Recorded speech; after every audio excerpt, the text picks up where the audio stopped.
성경 속 인물이나 우리가 살고 있는 이 시대에 함께 살아가는 사람들을 옆에 지켜보면 사람이나 교회나 변화되고 바뀐다는 것이 참 쉽지만은 않은 것 같습니다. 바울은 그래서 고린도 교회가 당면한 어떤 분파, 음행, 그리고 우상의 재물을 먹는 문제, 이런 모든 문제들을 해결해야 했습니다. 이 일들을 해결해 갈 때 그는 예수님의 십자가와 부활을, 그리고 성전된 우리의 몸을, 그리고 성경을 기초로 해서 바른 길로 이끌어가기 위해 참 많이 애를 썼습니다. 심지어 자신이 요구할 수 있는 사도의 권리조차도 내려놓으면서 그것을 인정하지 않는 이 고린도 교회를 세우기 위해 그것까지도 내려놓는 그런 위대한 결정을 하게 됩니다. 여러분, 이런 수고를 했을 때에 어떤 좋은 반응들이 오면 참 좋겠지만, 그럼에도 불구하고 예수님 안에서 얻은 이 특권을 남용하고 교회를 어지럽히는 이들이 고린도 교회 안에 있었던 것 같습니다. 정말 이것을 보고 바울이 너무나 답답하고 또 정말 진심을 담아서 건강한 교회를 세우기 위해 10장 1절에 이런 말을 합니다. 형제 여러분, 지금부터 내가 교훈하는 이 사실들을 꼭 기억했으면 좋겠습니다. 이 말 안에는 이것을 꼭 기억해서 정말 당신들이 건강한 교회, 건강한 성도로 다시 섰으면 좋겠습니다. 그 말을 지금 하면서 1장 이야기를 하게 됩니다. 그러면서 바울은 성도로서 가지고 있는 특권과 책임을 또 다른 방법으로 강조합니다. 그러면서 그들이 범하고 있는 이 죄들이 서로 연결되어 있고 결국 이것으로 인해서 예수님의 십자가를 훼손시키고 있다라는 것을 이야기함으로 인해서 그들이 범하고 있는 이런 다양한 이 죄들이 얼마나 교회를 어렵게 만들고 하나님 나라에 누를 끼치는 것을 충분히 오늘 설명해 주고 있습니다. 그런 점에서 오늘 첫 번째 우리가 받을 교훈은 성도는 예수님께 받은 특권과 함께 성경이 교훈한 책임을 다해야 된다라는 것입니다. 바울은요, 고린도 교회 성도들이 예수님을 통해서 얻은 특권을 확신하기를 바랬어요. 여러분, 그래서 바울은 오늘 고린도 성도들이 누리는 이 특권이 갑자기 주어진 것이 아니라 구약 성경에 이것을 충분히 많이 왔고 예수님께서 그것을 완성해 주셨다라고 설명을 해주고 있어요. 여러분, 우리가 같이 한번 읽겠습니다. 1절 하반절부터 4장 상반절까지인데 함께 읽겠습니다. 우리 조상들이 다 구름 아래에 있고 바다 가운데로 지나며 모세에게 속하여 다 구름과 바다에서 세례를 받고 다 같은 신령한 음식을 먹으며 다 마셨으니. 아멘. 여러분, 이 이야기는 하나님께서 모세를 통해서 이스라엘 백성들을 출애굽시키셨습니다. 그리고 나서 구름 기둥과 불 기둥으로 하나님은 그들을 인도하시고 보호해 주셨어요. 더 나아가서 홍해를 마른 땅으로 건너게 하시는 기적을 경험하게 하셨습니다. 여러분, 이것은 이 세상에서 전무후무한 이야기입니다. 근데 이 기적을 하나님께서 이스라엘 백성들에게 베풀어 이것을 누릴 수 있는 특권을 주신 거죠. 이것을 바울은 뭐라고 해석했냐면 그들은 세례를 받았다라고 해석해 줍니다. 결국 신약 시대에 우리가 예수님을 믿고 받게 되는 이 세례를 바로 이 모세의 출애굽과 홍해를 건넌 사건으로 예표하고 있다라고 보면 될 것 같습니다. 그리고 나서 그 하나님께서는 그들을 약속의 땅으로 인도하십니다. 신령한 음료를 주셨고 신령한 음식을 주셨어요. 뭘 주셨습니까? 만나를 주시고 메추라기를 주시고 또 물이 없을 때에 반석에서 물을 내게 하시는 은혜로 그들이 먹고 마실 수 있도록 하시는 은혜를 주신 거죠. 여러분, 이 모든 예표는 10장 4절에 보니까 누구를 향해 있냐면 예수님을 향해 있어요. 그리고 십자가를 통해서 완성됩니다. 쉽게 말하면 광야 40년간 하나님께서는 인도하시고 보호 공급해 주셨는데 누가 그걸 하셨느냐? 하나님이 하셨는데 보다 더 구체적으로 예수님께서 그 일을 하셨다라고 바울은 고백하고 있다라는 것입니다. 그래서 하는 어떻게 보면 이 구약의 이스라엘 백성들이 출애굽하는 과정에서 겪게 된 이 은혜와 그리고 특권들은 바로 하나님 그리스도로부터 제공된 것이고 그것은 세상에 그 누구도 누릴 수 없는 그들만에게 주신 하나님의 특별한 은혜요 선물이었다라는 사실입니다. 그렇다면 여러분 이런 특별한 선물을 받았을 때 여러분은 어떻게 하겠습니까? 이 선물을 자주자주 열어보면서 감사한 마음이 새록새록 일어나고 그분을 기억하면서 고마워하지 않겠습니까? 그런데 고린도 교회는 그렇게 하지 않았어요. 이스라엘 백성들은 그들에게 주어진 이 특권을 남용합니다. 그래서 범죄합니다. 그리고 그 죄로 인하여서 심판을 받게 되는데 광야 40년이라는 시간을 그들이 보내면서 결국 출애굽 1세대가 죽음에 이르는 심판을 겪게 되었다라는 사실입니다. 그러면서 바울은 말합니다. 왜 하나님께서 이들을 멸망시켰는가? 왜? 물론 그들이 범죄했기 때문입니다. 그러나 다른 이유가 있어요. 한번 따라서 하겠습니다. 우리에게 본보기가 되게 하기 위함이다.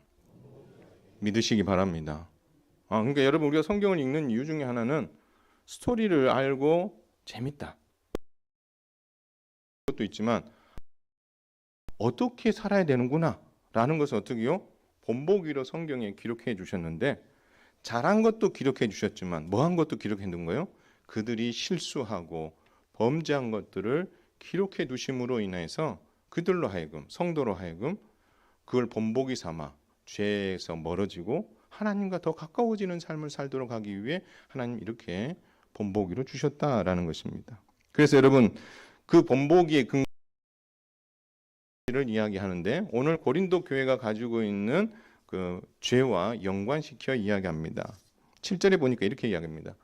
너희가 금송아지 사건 때에 그 우상 앞에서 먹고 마시고 뛰놀았지 않았느냐? 너희는 그러한 우상 숭배하는 자가 되어서는 안 된다라는 것입니다. 두 번째는요. 8절에서 바알부올 사건 때에 너희가 모압 여자들과 음행하지 않았느냐? 그로 인하여서 우상 숭배까지 나아갔고 우상 숭배가 함께 더불어 음행한 그 죄로 인해서 하루에 2만 3천 명이 죽는 일들이 있었지 않느냐? 너희는 그것을 본보기 삼아서 음행하면 안 된다. 그렇게 가르치십니다. 세 번째는요. 9절입니다. 너희가 놋뱀 사건을 기억하지 않느냐? 하나님께서 은혜의 선물로 주신 이 만나를 너희가 하찮은 음식으로 평가하고 원망함으로 인하여서 하나님을 시험했고 결과 하나님께서 뱀에게 그들을 멸망시키게 하지 않았느냐? 그것을 너희가 본보기 삼아서 절대 하나님을 시험해서는 안 된다 교훈하십니다. 마지막 네 번째입니다. 너희가 가데스바네아 사건 때를 기억하지 못하느냐? 그들이 약속의 땅 가나안에 들어가기 전에 정탐한 그 부정하고 와서 했던 그 부정적인 보고에 휘말려서 하나님을 원망하다가 광야 40년 생활을 하던 중에 죽임을 당한 것 하나님을 원망해서는 안 된다라고 교훈합니다. 여러분 이 이야기들 안에 들어가 보니까 구약 성경에 있었던 사건과 고린도 교회가 처해 있는 사건을 연결시켜서 그들에게 구약 성경의 말씀을 본보기 삼아 너희가 어떻게 성도로서 살아야 될지 바울은 정확하게 그들에게 성경을 근거로 교훈하고 있는 것을 볼 수 있습니다. 그렇다면 바울이 이처럼 문제를 상기시키신 이유가 뭘까요? 그 과거의 아픈 역사를 왜 다시 수면 위에 들어 올렸을까요? 그것은 오늘 11절을 한번 여러분 읽어볼까요? 10장 11절입니다. 시작. 그들에게 일어난 이런 일은 본보기가 되고 또한 말세를 만난 우리를 깨우치기 위하여 기록되었느니라. 아멘. 여러분 무슨 말입니까?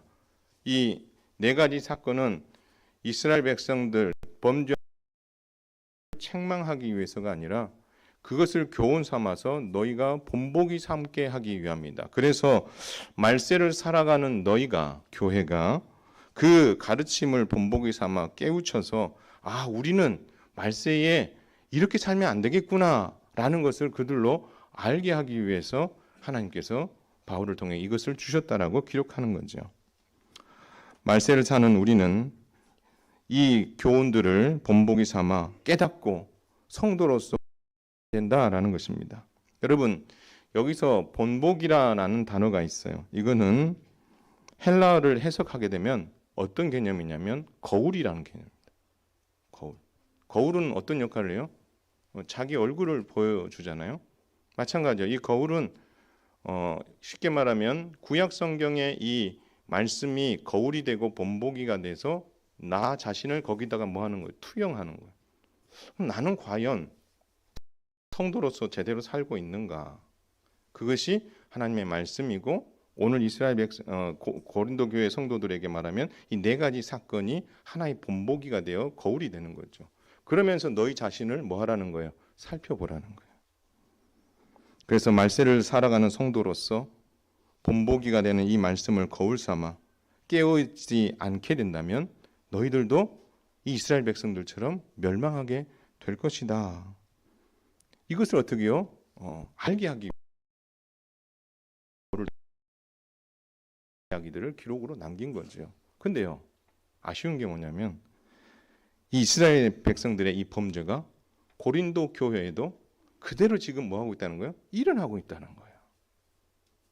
벌써 여러분 2000년 전의 이야기입니다.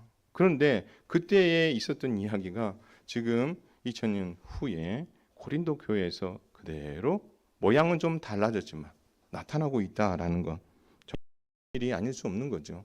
그래서 바울은 그들에게 그렇다면 어떻게 너희가 그것을 준비해서 극복해야 되는가 설명합니다. 12절에 이렇게 이야기합니다. 선줄로 생각하는 자는 넘어질까 조심하라. 내가 은혜를 받은 자여 특권을 받은 자다라고 정말 어깨에 힘주고 이제는 내가 성도로서 갖출 거 다 갖췄어. 이렇게 어떻게 해요? 생각하는 그 순간 우리가 이 시험에 빠져 넘어질 수 있다라는 것을 기억하라라는 겁니다. 다 됐다. 경험해보지 않으셨어요? 저도 그런 거 경험해요. 여러분 어느 날은요 설교 준비가 너무 잘 돼요. 그래서요 확신이 확 차가지고 강단에 설 때가 있어요. 그런 날은요 무슨 일이 일어나는 줄 아세요? 죄송합니다. 죽었습니다. 그런데요 올라가기 전까지 하나님의 은혜를 구하고요. 하나님 내가 헛된 소리 하지 않게 해주세요. 세상 이야기 하지 않게 해주세요. 내 자랑하지 않게 해주세요. 내 이야기 하지 않게 해주세요. 오직 이것을 통해서 하나님의 영광이 나타나게 해주세요. 두렵고 떨리는 마음으로 설 때에 하나님께서 은혜를 주시는 것, 그거를 저희들은 설교자들은 많이 경험하는 거죠. 마찬가지 성도로서 내가 이 특권을 가지고 있다라는 것에 어떻게 해요?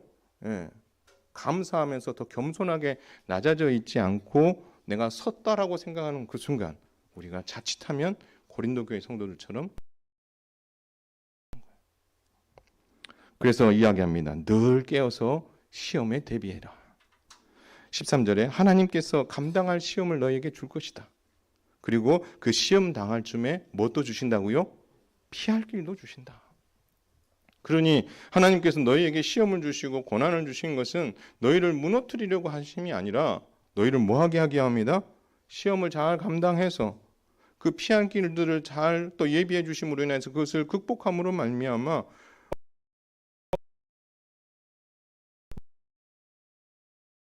하나님께서 이런 시험도 주시는 것을 기억하고 너희들이 앞선 이 네 가지의 그 범죄와 같은 죄에서 빨리 돌이키고 주 안에서 온전한 성도로 살아가는 것이 합당하다. 바울은 그렇게 말하고 있다라는 것입니다. 사랑하는 성도 여러분, 하나님께서 주신 예수님을 통한 십자가의 은혜를 잊지 마시기를 주님의 이름으로 축원을 드립니다. 여러분 이것은 우리가 끝까지 붙잡아야 될 거예요. 특히 십자가 은혜 어떤 특권이 있습니까? 우리가 하나님의 자녀가 되는 권세가 있어요. 또 뭐가 있습니까? 영생을 얻는 권세가 있습니다.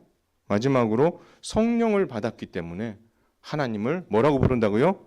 아빠, 아버지라고 부를 수 있는 권세가 우리에게 주어졌다는 거예요. 여러분, 이것은 그 누구도 빼앗아갈 수 없는 특권이에요. 그러나 중요한 것은 이 특권을 우리는 가지고 살아가는 말세를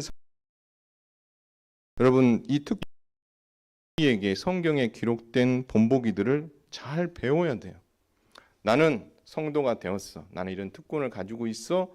여기 머물러서는 안 되고 성경에 기록된 본보기들, 이 본보기들을 잘 배워서 말세의 이와 유사한 일들이 벌어질 때마다 우리가 어떻게요? 넘어졌던 그 과거의 역사, 승리했던 그 과거의 역사를 보면서 어떻게 무너졌는지, 어떻게 승리했는지를 잘 보고 배워서 우리가 말세를 살아가면서 겪게 되어지는 그 많은 어려움 앞에서 또다시 되풀이하는 것이 아닌 믿음의 길에서 승리하도록 하시기 위해서 하나님께서 주신 이 본보기인 하나님의 말씀을 더 가까이 하는 것, 그것이 우리가 범죄하지 아니하고 성죄의 특권을 가지고 책임을 다할 수 있는 길이다.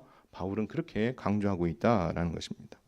버림받지 않도록 깨어있고 넘어져 망하지 않도록 하기 위해 하나님께서는 우리에게 특권과 함께 이런 기록된 말씀을 본보기로 주셨음을 우리는 잊어서는 안 될 것입니다. 사랑하는 성도 여러분, 오늘은 550주년 되는 종교개혁을 기념하는 주일입니다. 벌써 550년, 오래전 역사입니다. 여러분, 이 개혁자들이 외쳤던 내용이 무엇입니까? 한번 따라서 하겠습니다. 오직 은혜, 오직 믿음, 오직 성경. 여러분, 여기서 중요한 단어는 오직이라는 단어입니다. 은혜, 믿음, 성경, 이것이 그만큼 개혁의 핵심이다라는 것을, 다른 것과 대체가 불가능하다는 것을 강조한 단어인 거죠. 여러분, 이 당시 종교개혁자들이 이것을 외치던 이 중세시대, 여러분, 그 중세시대에 오직 은혜, 오직 믿음, 오직 성경을 외쳤다. 여러분, 그들이 외친 이 메시지는 그 당대에서는 혁명적인 메시지입니다. 혁명적인 메시지. 맞죠? 혁명적인 메시지였기 때문에 거기서 어떻게 해요? 기독교가 다시 싹틀 수 있었잖아요. 그런데요, 그 메시지가 혁명적이었던 것처럼 구약 성경의 이스라엘 백성들에게 하나님께서 외쳤던 그 말씀, 그리고 신약의 고린도 성도들에게 외쳤던 그 말씀 역시도 어떻다는 거예요? 혁명적인 메시지였다라는 것을 우리가 기억한다면 말씀을 우리가 어떻게 대해야 될지 우리는 오늘 바울의 교훈과 종교개혁자들의 이 헌신을 통해서 우리는 충분히 헤아려 볼 수 있다라는 것입니다. 달리 말하면 역사는 반복되는 것 같습니다. 과거에 이스라엘 백성들의 어떤 그 범죄했었던 역사들을 오늘 바울이 들춰냈잖아요. 그렇죠? 그리고 고린도 교회의 현 상황을 이야기했잖아요. 근데 여러분, 종교개혁 이전에 하나님께서 주신 은혜가 참 많았지만 시간이 지나면서 그들이 범죄하고 변질됐잖아요. 그렇죠? 그 모습이 이스라엘의 변질된 모습, 고린도의 변질된 모습과 뭐가 다릅니까? 그런 가운데에 하나님께서 그들에게 심판하시고 고린도 교회를 향해서 바울이 선언한 그 메시지, 그리고 오늘 종교개혁자들이 외쳤던 이 세 가지의 이 메시지가 다 어떻게 해요? 같은 맥락이고 같은 상황 아니에요? 그러면 여러분, 2000년 전에나 계속해서 4000년 전에, 3500년 전에, 그리고 2000년 전에, 그리고 500년 전에 있었던 그 사건들마다 어떻게 보면 들여다보면 그 역사가 어떻게 해요? 계속해서 반복되는 것처럼 보이는 거죠. 이 말은 달리 말하면 그만큼 인생들이 연약하다라는 거예요. 하나님이 주신 본보기가 있는데도 불구하고 그 본보기를 거울 삼아 제대로 살아가지 못하는 연약한 면이 우리 안에 충분히 있다는 것을 알 수 있는 거죠. 역사는 반복되는데 좀 좋은 쪽으로 반복되면 얼마나 좋겠어요? 좋지 않은 방향으로 그들이 이 역사들이 지금 반복되고 있는 것을 보는 거죠. 그래서 모세는 이스라엘 백성들에게, 바울은 고린도 교회에게, 하나님의 말씀은 우리에게 성도의 특권과 함께 책임이 있음을 강조하고 있으며 깨어 시험에 대비하여 넘어지지 않기를 바라면서 이 메시지를 그 교회에게 선포하고 우리에게 전해주고 있다라는 사실입니다. 더 나아가서 이 시험과 고난은 우리를 무너뜨리기 위함이 아니라 통과의 목적이 있기에 감당할 만한 피할 길도 예비해 주신다는 사실 여러분 꼭 기억하셔서 이 시험을, 이 고난을 잘 극복하고 하나님의 말씀을 본보기 삼아서 승리하여 더 성숙한 믿음의 성도가 꼭 되어야 할 것입니다. 그래서 좋지 못한 방향으로 여러분 개인의 신앙의 역사를 써내려가지 마시기를 바랍니다. 성도의 특권과 책임을 다하며 시험에 임하되 능히 이기게 하실 것을 믿고 믿음의 역사들을 멋지게 써내려갈 수 있는 저와 여러분 다 될 수 있기를 주님의 이름으로 축원을 드립니다. 한편 바울은 성도의 특권과 성경적 책임을 다하지 못해서 일어난 고린도 교회의 문제들은 서로 연결되어 있으며 결국 예수님의 십자가를 훼손시켰다라고 아주 전곡을 찌르며 이야기합니다. 여러분, 먼저 바울은 고린도 성도들에게 우상 숭배하는 일을 피하라고 권합니다. 그리고 우상 숭배는 먹는 문제와 연결되어 있다라고 이야기합니다. 여러분, 왜냐하면 과거 역사를 한번 돌아보세요. 그들이 시내산 아래에서 금송아지 사건이라는 어마어마한 큰 죄를 범합니다. 여러분, 그들이 그때 했던 일이 무엇입니까? 그 우상 만들던 금송아지 앞에 그들이 나아갔어요. 그리고 제단에 제사를 드렸어요. 그리고 함께 거기에 둘러 앉아서 먹고 마셨어요. 뭐가 있다고 그랬어요? 뛰어놀았어요.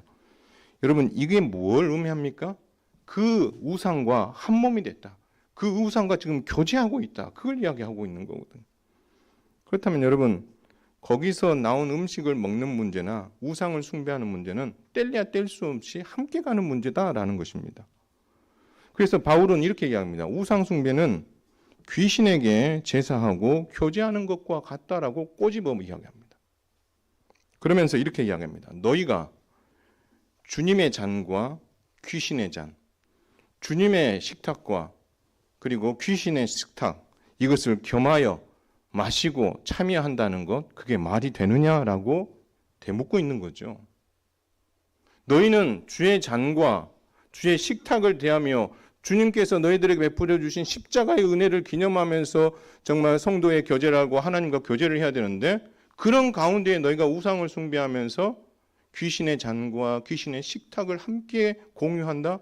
이거는 있을 수 없는 일이다. 바울은 정확하게 그들의 잘못을 지적하는 거죠.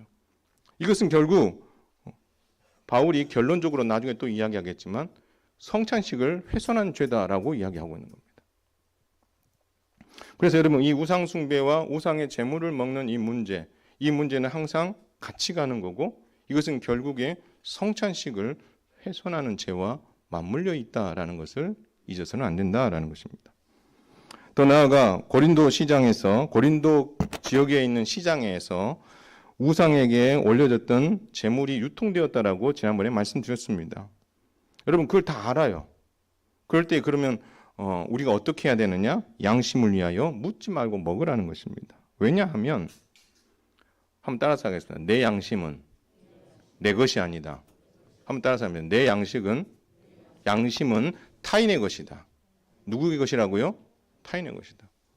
내 양심이 떳떳해. 나만 괜찮으면 돼가 아니라는 거예요. 내 양심이 내 것이 아니라 누구의 것이라는 거예요? 다른 사람의 것인 거예요. 내가 양심에 떳떳해서 하는 행동이라 하더라도 내가 했던 그 행동으로 인해서 타인이 그것으로 인해서 시험 들고 아픈 일이 있다면 그것은 잘못이라는 거예요. 그래서 저와 여러분들이 내 유익과 내게 덕을 세우기 위해서 살아가는 인생이 아니에요. 저와 여러분은 남의 유익을 위해서, 타인의 덕을 세우기 위해서 살아가는 존재예요. 그래서 자꾸 내게만 관심을 가지고 나에게 집중되어 있는 인생이 아니라 나의 어떤 양심, 나의 하는 행동, 나의 하는 말이 타인의 양심에 어떤 영향을 줄지를 생각하면서 살아가는 것이 인생인 거예요. 그래서 우리가 그리스도인으로서 말도 잘 해야 돼요. 저도 그 말을 참 잘 못해요. 특히 이렇게 50년을 살았는데도 어디 가서 참 이렇게 이야기하면 참 더 좋았겠는데 그렇게 말하지 못하는 참 제 연약함을 많이 봅니다. 그런데요, 항상 우리가 생각할 때, 우리가 말을 하고 또 행동을 할 때 내 양심에 거리낌이 없으면 돼, 이렇게 생각하는 게 보편적이잖아요. 그렇지 않아요. 내 이 행동으로 다른 사람이 어떤 영향을 받을까를 생각하면서 살아가야 되는 게 우리 그리스도인의 삶인 거예요. 저와 여러분들이 함께 믿음 생활을 하면서 어떤 분들은 이런 에너지를 줘요. 좋은 에너지를 주는 분들이 있어요. 은혜로운 이야기, 주신 은혜에 감사한 이야기를 하는 사람이 있고 반대의 이야기를 자꾸 하는 사람들이 있어요. 여러분, 내가 은혜로운 이야기를 하고 주님이 주신 은혜를 감사하는 내 양심에서 나온 신앙의 고백이 다른 사람들에게 어떤 영향을 끼칠까요? 니 잘났다 이렇게 할까요? 아니에요. 정상적인 그리스도인이라면 야, 하나님이 정말 너에게 귀한 일들을 행하셨구나. 그 기적이 나에게도 일어나면 좋겠다. 그렇게 영향을 받지 않겠어요? 반대로 내가 불편하고 부정적인 그런 이야기들 하는 사람들이 있을 수도 있어요. 저도 그렇게 많거든요. 하고 돌아오면 왜 내가 그런 말을 했지? 이런 생각을 하고요. 그럴 때마다 우리가 생각해야 될 게 뭐냐면 내 이 말이, 내 행동이 내가 다른 사람들에게 어떤 영향을 줬을까를 생각하면서 우리가 살아가는 것, 그것이 필요한 거죠. 그래서 여러분, 오늘 바울은 이런 말을 해요. 무엇을 하든지 무엇을 위해서 하라고요? 하나님의 영광을 위해서. 여러분 기도해 주세요. 저도 좀 더 웃는 목사, 또 그래서 웃지 않는다는 건 아니고요. 여러분에게 더 따뜻한 목사, 더 따뜻한 마음으로 다가갈 수 있는, 더 잘할 수 있도록 여러분 기도해 주시고, 여러분 성도들과 목사인 저를 대할 때에 그런 마음으로 대하게 되면 여러분의 양심 때문에 그렇게 하는 것이 아니라 저의 양심을 위해서, 다른 성도들의 양심을 위해서 그렇게 살아간다면 결국 하나님께 영광이 되고 저와 여러분 모두가 사는 일들이 일어나는 거예요. 여러분, 한편 고린도 교회는 공예배를 드릴 때에도 문제가 생겼어요. 분파와 분쟁이 끊이지 않았습니다. 여러분, 파당이 생기고 분쟁이 생긴다? 이것이 성찬식을 오염시킨다라고 이야기하고 있습니다. 여러분, 주의 성찬을 마실 때에 파가 나뉘어져서 나는 이 A파에 속해 있고 다른 사람들은 B파에 속해 있어요. 성찬에 참여하는데 어떻게 하냐면 자기 파당에 속해 있는 사람들에게 먼저 챙겨주고, 그것도 적당하게 챙겨주는 게 아니라 우리 같은 편이니까, 팔은 안쪽으로 굽으니까 하면서 어떻게 많이 막 챙겨주는 거예요. 그러니까 같은 편에 있는 사람들은 고맙게 생각하면서 먹고 마시고 즐길 수 있겠죠. 그런데 그 파에 속하지 못한 사람들은 뒤늦게 왔는데 함께 할 수 있는, 식탁에 교제를 할 수 있는 것들이 다 어떻게 해요? 없는 거예요. 그러니까 그들이 함께 떡과 잔을 먹고 마시지 못하는 그런 어떤 형편에 놓이는, 여러분 그렇게 됨으로 인해서 무슨 일이 생길까요? 여러분, 성찬식은 따라서 하겠습니다. 예수님과 한 몸이 되는 시간이다. 그런데 이 성찬식이 지금 오늘 고린도 교회에서는 한 몸이 되는 시간이 아니라 오히려 분파된 것을 어떻게 더 강화시키는 그런 자리가 돼버린 거죠. 너희가 그랬어? 그럼 내 다음에 우리는 어떻게 하는가 두고 봐. 그러면서 어떻게 합니까? 파가 다시 하나로 이렇게 어떻게 해요? 하나로 뭉쳐져야 돼도 좀 시원찮을 판국에 오히려 이 성찬식이 그들을 더 어떻게 해요? 갈라놓는 그런 결과를 낳게 되었다라는 거죠. 결국 분파도 그렇고 거기서 일어나는 분쟁도 그렇고 그 끝은 성찬식을 훼손하는 일로 귀결되는 것을 볼 수 있다라는 것입니다. 사랑하는 성도 여러분, 그래서 우리가 보면은요, 분파, 음행, 우상 숭배의 우상의 재물을 먹는 문제, 이 모든 것들이 별개의 문제처럼 보여요. 그런데 그 안에 들여다보면은 결론은 하나로 갑니다. 결국 분파하고 분쟁하고 음행하고 우상의 제물을 먹는 이 문제는 결국 십자가를 훼손시키는, 그리고 예수님의 부활을 훼손시키고 더 나아가서 성찬식을 훼손시킨다라고 바울은 이야기하고 있다라는 것입니다. 바울은 그래서 성찬식의 기원과 의미와 어떻게 참여해야 될지를 다시 정립합니다. 여러분, 성찬은 예수님께서 십자가를 지시기 전날 제정하셨습니다. 그분이 떡을 나누어 드리면서 이것이 내 몸이라 말씀하시고, 그들이 잔을 나누어 주면서 이건 내 피로 세운 새 언약이라 말씀하시면서 뭐 하게 하십니까? 먹고 마시면서 따라서 하겠습니다. 나를 기념하라. 나를 기념하라. 예수님의 십자가를 기념하라라는 거죠. 언제까지? 주님 다시 오신 그날까지. 그래서 여러분, 성찬에 참여하기 위해서 합당한 준비가 필요하다라고 바울은 이야기합니다. 뭐죠? 누구든지 주의 떡이나 잔을 합당하지 않게 먹고 마시는 자는 주의 몸과 피에 대하여 죄를 짓는 것이기 때문에 이렇게 이야기하는 거죠.